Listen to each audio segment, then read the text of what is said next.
I want to be fair. They said at the end of this press conference, this is an ongoing investigation. If there's new evidence that comes out, there might be more charges for these defendants. There might be more there might be more people charged. Well, here's some evidence. I just broke it in the Intercept. Jen and I just broke it. You have the evidence. I don't know. I'm not a lawyer, but I know a lot of lawyers. I've spoken with 2 today who are baffled and said, the only reason you would charge this man with a misdemeanor is because it's political and it's higher than them. It's higher than them. And that's why they're only charging him with the misdemeanor. There's already Republicans in the media and others saying this is reckless. This is going to give any public official pause and make them second guess their decision making. Good. Yeah. Yes. Second guess your decision making when it comes to people's lives. That's the point, that you don't have blanket immunity as a governor or as anybody. If there's bacteria, if it's water that children are drinking, that anybody's drinking. And so in fairness, we'd love to see if you have more charges. But I will say, let's see the response today. This gave me a tickle. The final reporter asked a question about our story, because none of the other media seems to have read it. I know you've gotten some messages privately from some reporters that have read it, but can't be bothered to cover it. Let's take a look at what when a reporter asked them about, there's this place called The Intercept, and they're saying this. Let's take a look. All right, the last question will be from Stephanie Parkinson. She is asking, a publication called The Intercept claims the AG's office has evidence that should bring charges of misconduct in office for former Governor Snyder. Is there any validity to that claim?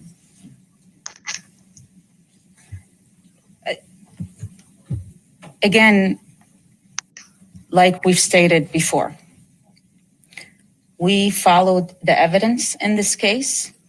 Oh my God. Asked for indictments on that evidence in court.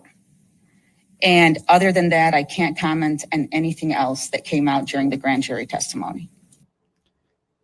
So, first of all, I love how they say there's this publication, The Intercept. I'm not a full-time employee for The Intercept, but it's fairly well known. I appreciate, by the way, The Intercept doing this with Jen and I. First of all, The Intercept isn't claiming this. We are reporting this. Right. It's a fact. We have multiple sources and documentation that the original prosecution found evidence to charge Governor Snyder with misconduct in office. That questioner didn't reference this. We also have multiple sources, not named the janitor, that they were 75% of the way to charging him with involuntary manslaughter, which is a up to 15-year felony. So that was the Solicitor General. I've met her before. When she says they followed the evidence, I get it. Legally, they're saying we cannot discuss it at this point. It will be introduced as it goes forward. But my strong assumption, they're not presenting those phone calls as evidence. My strong assumption is they're probably not going to present that briefing as evidence.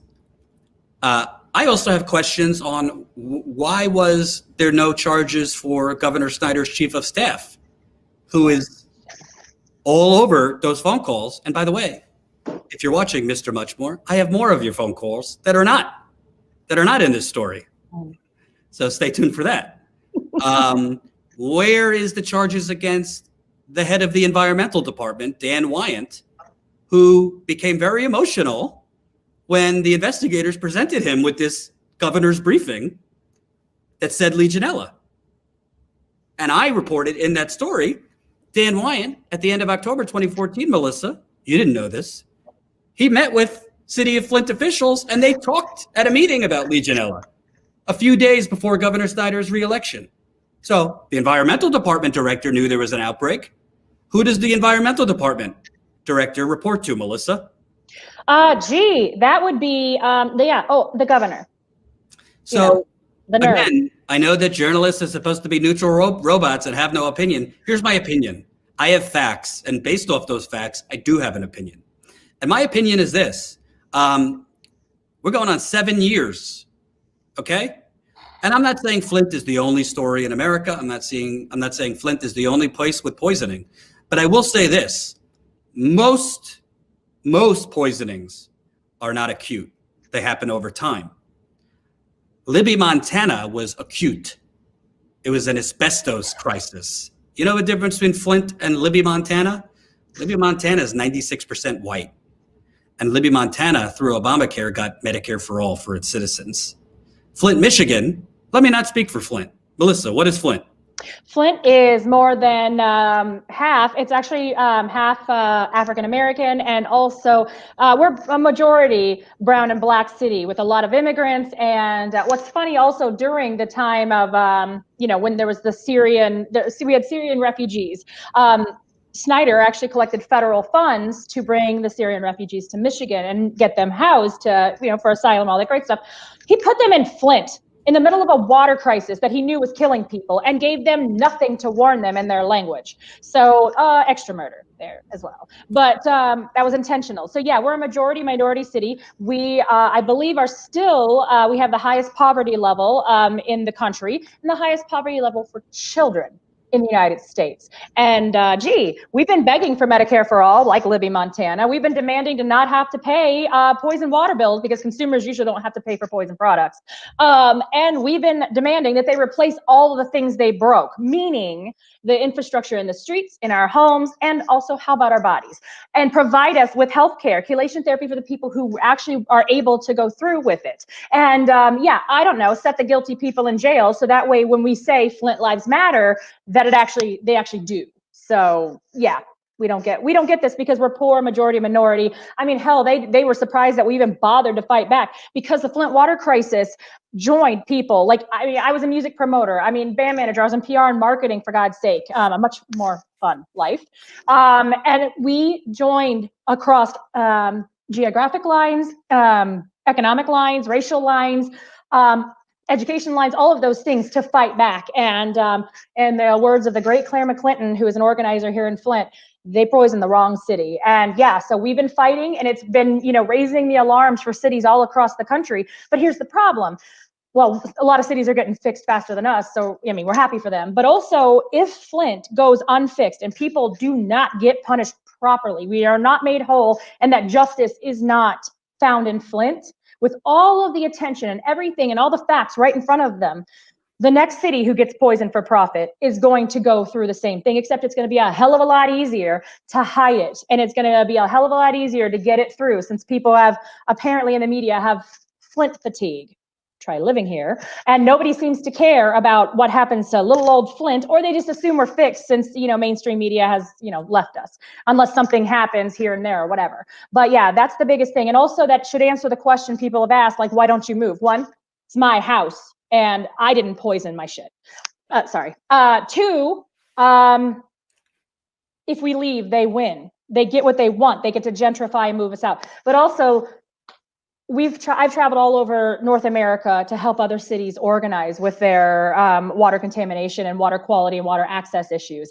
I don't know where I would even move, that where I could find a place that is already becoming Flint, or they have the laws on the books, because the emergency manager law that allowed these, this person to take over our city is on the books in 37 different states. So if you're not Flint yet, you could be well on your way. And why would I want to leave the devil I know, I guess, to go to a new one? But no, we have to stay here and fix what was done to Flint, so that way the proper fix will be replicated, and not the poisoning and being left for dead.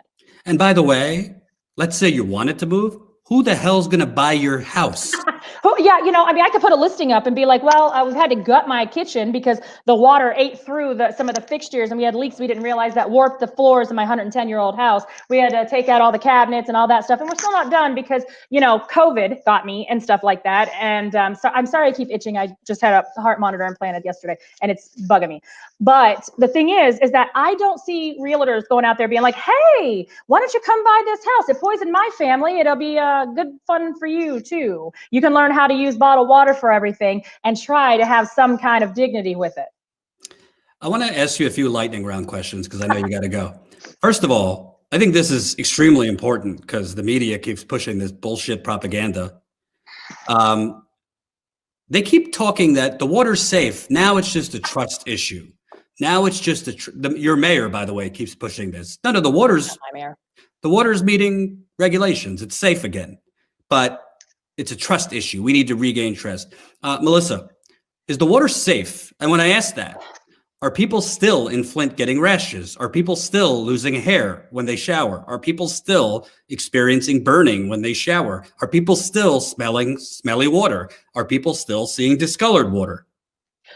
No, the water is not safe. Why? Well, this goes into the narrative of blaming the victim. They're like, oh, they're too stupid to realize the water's fine. First of all, no level of lead is safe. And they're saying that if it's under 15 parts per billion, you're fine. No. That's not safe at all. It's a neurotoxin, 0. And let's see, common sense. I don't have to have a PhD, but common sense says this water that you're piping through is going through distribution mains in the streets from the city system through pipes that are corroded, rupturing, damaged, and contaminating the water. And even if we do get a new service line connected to our house, the appliances and plumbing and all that great, expensive, wonderful stuff that I own is also corroded. So yeah, as long as bad metal pipes are in the ground and in our homes and the water's touching it, it's bad. So I would love to slap these people who keep saying that. And let me just say also, my cardiologist yesterday told me to not shower in the Flint water because I could get bacteria and chemicals in my incision for my, implanted heart monitor. So that's interesting. Yeah, because otherwise, when I turn on the shower, and I'm not the only one, it burns my eyes. The fumes are huge. We got to open the window no matter how cold it is. We got to make sure that the exhaust fan is running. And people are still losing hair, still getting rashes, still getting their skin tore up, especially with the additional hand washing required for, staying safe in a pandemic. And, yeah, and everybody still has to pay for bottled water. And, on top of our very expensive water bills, which is what I was looking at before I logged on. I'm like, oh, that's cool. So I got to pay another $275.